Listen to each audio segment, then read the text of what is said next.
Episode 5 of Fairy Tale is a pretty good starting point for when a show can actually be good and cohesive. It sets the stage well for how things are gonna be for the series. It's also a very good example of how well the anime does whenever characters are simply just interacting with each other. You have got to be kidding me. What makes you think I'd want to do that? Well, we are a team now, aren't we? Yeah, and we picked the job last time. We have witty banter, petty conflicts, and conversations about paying rent for the next week.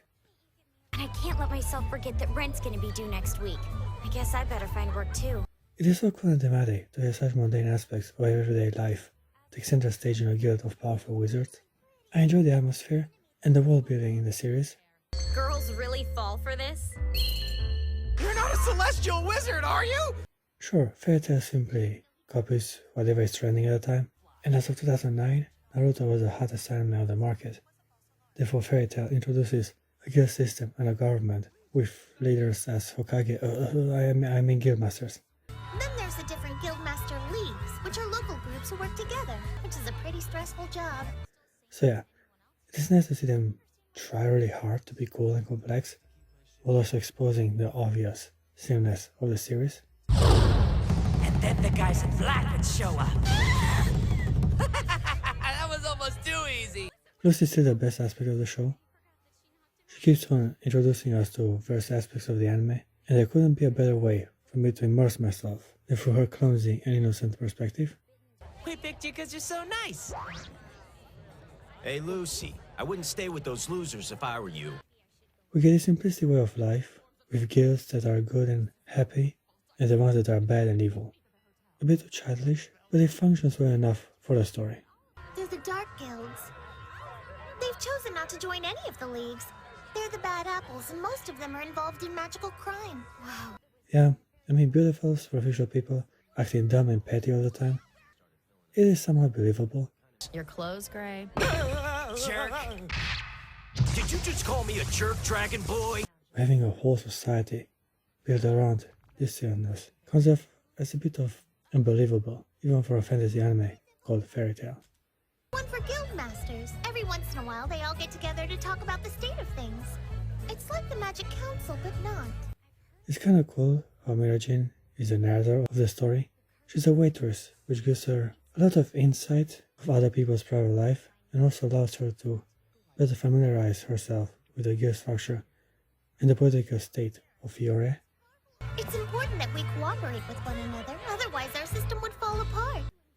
Even at the end of the episode, Mirajane and Lucy had their chibi forms chatting about the next adventure. Hey, Mira, do you think Erza is scary? Oh no, I don't think that at all. I think she's sweet. Thank goodness, that's such a relief to hear.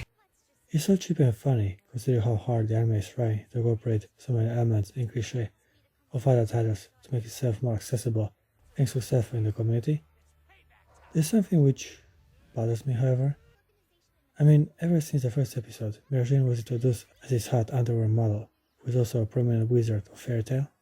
So I was kinda expecting for her to take more of a center stage within the story. The centerfold's Mira Jane. She's so pretty. Instead, her spot was taken by Erza Scarlet, which I appreciate, but still, instead of Wendy, we could have had Mirajane accompany Lucy and Natsu in so many crazy adventures. Aw, don't worry, I can help you out. You really think this is gonna work? Where did you get a swimsuit anyway? For some reason, Mirajane remained a background episodic character, and still, she gained a very devoted fanbase. Even them eventually recognized her appeal and popularity, made her a more prominent figure of the show. I mean, her beauty is kind of wasted in the first arcs of the show. She spends her time mostly covered with clothes and doing weird, off-putting transformation magic. My specialty is transformation magic. This is my happy face! She has a beautiful face and a voluptuous body.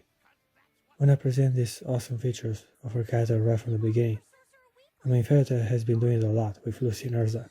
So, when I start with Mirajane, who is established to be the peanut model of the guild. I'm glad you made it to the conference safe and sound. See? This honey's our poster girl, Mirajane. Grab some eye candy, boys. Luckily, her body gets plenty of screen time in the second season, so I guess the teasing was worth my while. Ever since her fight with Jenny, she finally gained a spot where the action was.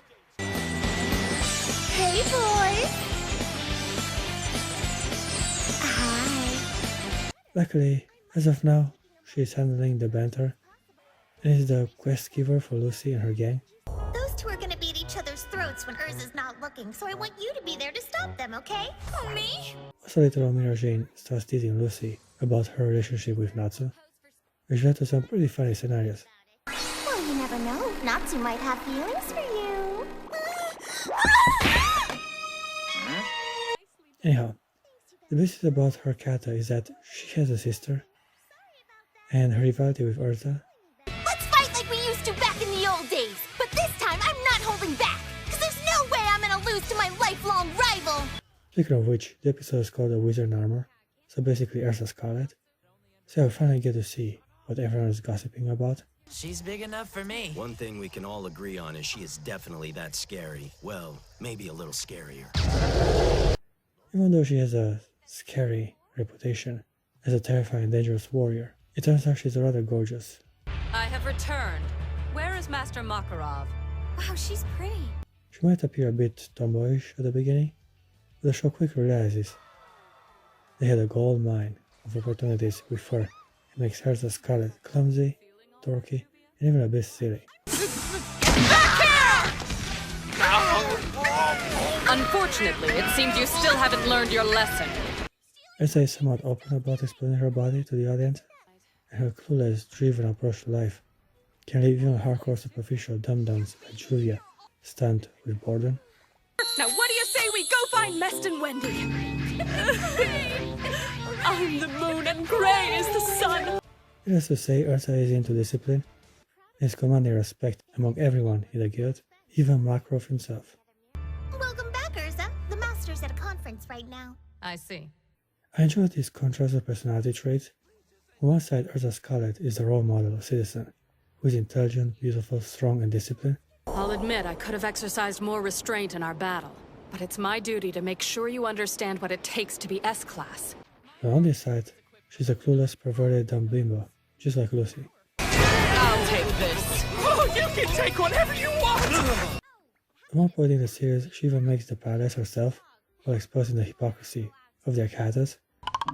I may have bought the seduction armor for private use, but perhaps...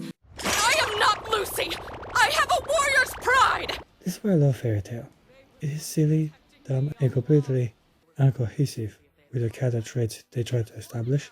It is fun to see they adapt to the story and circumstances of the situation, while desperately trying to maintain some sort of kata development. For real? There's no reason we should stand idly by while all our competitors are taking the spotlight. I'm getting ahead of myself.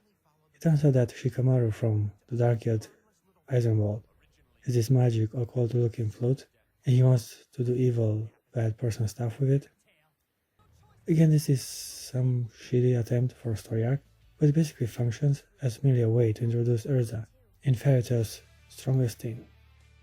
This could be the most powerful team Fairy Tail's ever seen. I like how evil, maleficent, and dark this Eisenwald guild looks. It's so superficial to simply make the bad guys, well, bad. But I have yet another argument to make in regard with the nationality of these katas. Since Eisenwald means ironwood in German, I will yet again make the statement that people there have Germanic descent. Lucy Harfilia is so blonde and bimbo. Without my stunning beauty, I'll be totally helpless. This is no time for daydreaming, Lucy!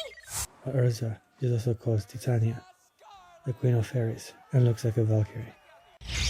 The night. Oh, wow! Now, dance my sword! Yeah, Fairy Tail is Bavaria, I'm telling you.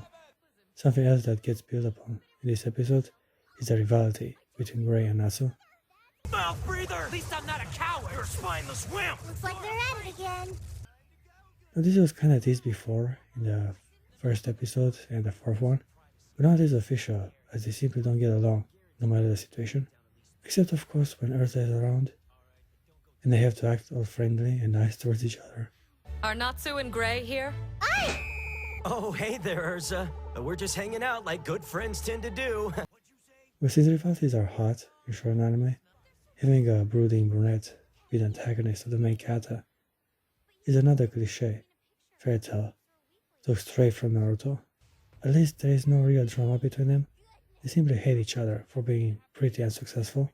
He's fire and you're ice. Talk about not mixing very well. I never thought about that. Nah, I just hate his guts. Also, it is revealed that Grey is an ice make wizard, but, you know, I already knew that. With the power of my memory! Clothes can't contain it! I can't bring myself to look at Alex. We don't get much of Erza's power in the 5th episode. The sequence is yet to come.